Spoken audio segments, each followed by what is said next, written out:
It's okay students.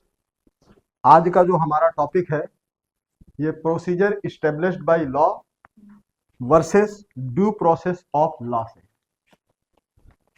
हम आज ये जानेंगे कि procedure established by law and due process of law में दोनों में बेसिकली अंतर क्या है और हमारे कॉन्स्टिट्यूशन में ड्यू प्रोसेस ऑफ लॉ है या नहीं। तो सबसे पहली बात तो यह है कि जब हम कॉन्स्टिट्यूशन असेंबली में चर्चा कर रहे थे कि हमारे देश का, जब हम डिस्कशन कर रहे थे कि संविधान कैसा होगा और कानून का अनुपालन कैसे होगा, कैसे कैसे हम कानून बनाएंगे और कैसे कैसे कानून का पालन करेंगे, तो कॉन्स्टिट्यूशन मेकर में डॉक्टर बी.आर. अंबेडकर जो हमारी ड्राफ्टिंग कमेटी के, कॉन्स्टिट्यूशन असेंबली के ड्राफ्टिंग कमेटी के जो चेयरमैन थे, उन्होंने सिफारिश की थी ड्यू प्रोसेस ऑफ लॉ। किसकी सिफारिश की थी? ड्यू प्रोसेस ऑफ लॉ की। जबकि हमारे दूसरे जो कॉन्स्टिट्यूशन असेंबली के मेंबर्स थे उनका ज्यादा जोर प्रोसीजर इस्टेब्लिश्ड बाय लॉ पे था। उनका यह मानना था कि भाई अभी अभी हम आजाद हुए हैं, अगर हम ड्यू प्रोसेस ऑफ लॉ अपने कॉन्स्टिट्यूशन में लेकर आते हैं तो फिर बहुत सारी प्रॉब्लम्स क्रिएट होंगी, क्योंकि हम एक बहुत बड़ी आबादी वाले देश हैं और हम जो भी कानून बनाएंगे उसमें किसी न किसी को कोई ना कोई समस्या बनी रहेगी और इस तरह से कोई भी कानून हम पास करेंगे और कोई ना कोई सुप्रीम कोर्ट चला जाएगा कि ये कानून जो है हितकर नहीं है। तो हमने जो है अंततोगत्ता काफी लॉन्ग डिबेट एंड डिस्कशन के बाद ये तय किया कि हम अपने कॉन्स्टिट्यूशन में प्रोसीजर इस्टेब्लिश्ड बाय लॉ लेकर आएंगे। अब ये प्रोसीजर इस्टेब्लिश्ड बाय लॉ है कहां पर? ये है कॉन्स्टिट्यूशन ऑफ इंडिया के आर्टिकल 21। अब आर्टिकल 21 क्या कहता है? No one can deprived from his life and liberty except word जो लगा है, except procedure established by law, कि किसी भी व्यक्ति को उसके जीवन, उसकी पर्सनल लिबर्टी मतलब निजी स्वतंत्रता से वंचित नहीं किया जा सकता है, एक्सेप्ट सिवाय प्रोसीजर इस्टेब्लिश्ड बाय लॉ। अब प्रोसीजर इस्टेब्लिश्ड बाय लॉ क्या कहता है कि अगर मान लीजिए हमारी पार्लियामेंट ने कोई कानून बनाया है और कानून बनाया है कि अगर आप इस तरह का कोई कृत्य करेंगे, कोई स्पेसिफिक काम करेंगे तो so and so criminal category में फॉल होगा और उस कैटेगरी के मुताबिक आपको जो है मृत्यु दंड दिया जाएगा या लाइफ इंप्रिजनमेंट दिया जाएगा, तो दिया जाएगा because that is given under article 21 of constitution of India, procedure established by law. तो ये दिया है अगर कहीं पर हम कोई अपराध करते हैं, तो अगर हमें कहीं पर डिटेंशन होता है, कहीं पर हम किसी मामले में अरेस्टिंग होती है, तो वो कहां पर है, कैसे है? Due to procedure established by law. वो हमारी जो भी अरेस्ट है, डिटेंशन है, पनिशमेंट है, कैपिटल पनिशमेंट है, व्हाटएवर जो भी पनिशमेंट है, जो भी हमें मिलती है वो कैसे मिलती है? प्रोसीजर इस्टेब्लिश्ड बाय लॉ मिलती है। और ये हमने कहां से लिया है? ये प्रोसीजर इस्टेब्लिश्ड बाय लॉ हमने कहां से बोरो किया है? बिकॉज ये हमने बोरो किया है जापान के कॉन्स्टिट्यूशन से। कहां से? ये हमने बोरो किया है जापान के कॉन्स्टिट्यूशन से, एज वेल यूके कॉन्स्टिट्यूशन से, यूनाइटेड किंगडम कॉन्स्टिट्यूशन से, ब्रिटेन के कॉन्स्टिट्यूशन से।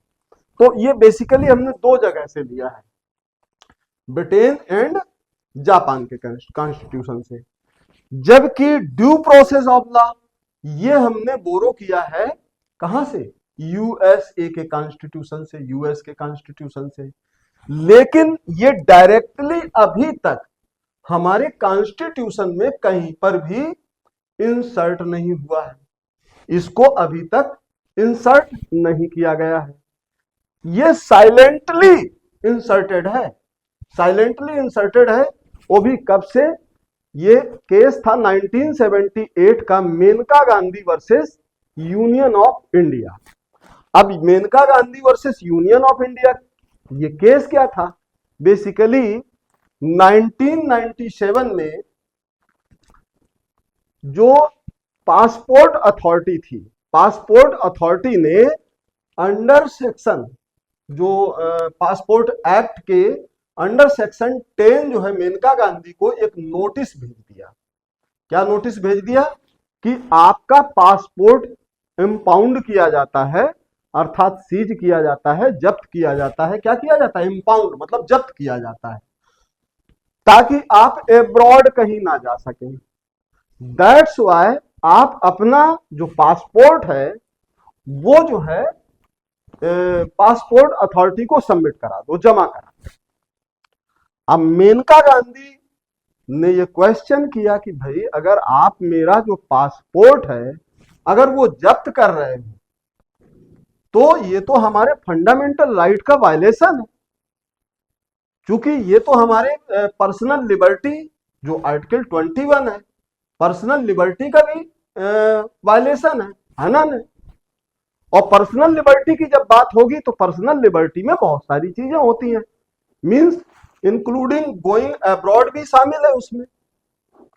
भाई हम बाहर जा सकते हैं, और अगर आप हमारा पासपोर्ट जब्त कर रहे हो तो आप हमको उसका वैलिड रीजन तो दोगे। तो इस पर जो है 1978 में जब इंदिरा गांधी का केस, मेनका गांधी का केस जब सुप्रीम कोर्ट में गया, तो सुप्रीम कोर्ट में मेनका गांधी ने यही कहा कि जो पासपोर्ट अथॉरिटी है ये हमारे फंडामेंटल राइट्स का वायलेशन कर रही है। तो उन्होंने कहा चूंकि हम ऐसा कर रहे हैं because of procedure established by law, ये तो हम प्रोसीजर इस्टेब्लिश्ड बाय लॉ कर रहे हैं। तो पहली बार सुप्रीम कोर्ट ऑफ इंडिया ने इसको इवॉल्व किया कि ठीक है प्रोसीजर इस्टेब्लिश्ड बाय लॉ कर रहे हैं, लेकिन आपका जो भी प्रोसीजर हो वो नेचुरल जस्टिस के विरुद्ध नहीं होना चाहिए, नेचुरल जस्टिस के विरुद्ध नहीं होना चाहिए, फेयर होना चाहिए। आपका जो भी प्रोसीजर है वो फेयर होना चाहिए और नेचुरल जस्टिस के प्रिंसिपल पर आधारित हो। आपने तो सीधे सीधे जो है कह दिया कि भाई इंपाउंड तो इंपाउंड, व्हाट इज दिस? इस फिर आर्टिकल 19 क्लास 1 का क्या, फिर आपके जो है आर्टिकल 21 का क्या है, जो लिबर्टी की बात करता है, लाइफ एंड लिबर्टी की बात करता है, पर्सनल लिबर्टी की बात करता है। तो बेसिकली जो इसको एक लाइन में अगर समझे कि प्रोसीजर इस्टेब्लिश्ड बाय लॉ जो आर्टिकल 21 में गिवन है, उसका मानना यह है कि अगर पार्लियामेंट ने या स्टेट लेजिस्लेचर ने अगर कोई कानून बना दिया है तो उस कानून का अनुपालन करना एग्जीक्यूटिव्स की ड्यूटीज है। फिर वो चाहे सही है या गलत है, उसके अनुपालन में उसके जो है चाहे किसी की जान जाती है तो चली जाए, किसी की पर्सनल लिबर्टी अगर वायलेट होती है तो हो जाए। लेकिन ड्यू प्रोसेस ऑफ लॉ क्या कहता है? ये बेसिकली हमने लिया है यूएस के कॉन्स्टिट्यूशन से।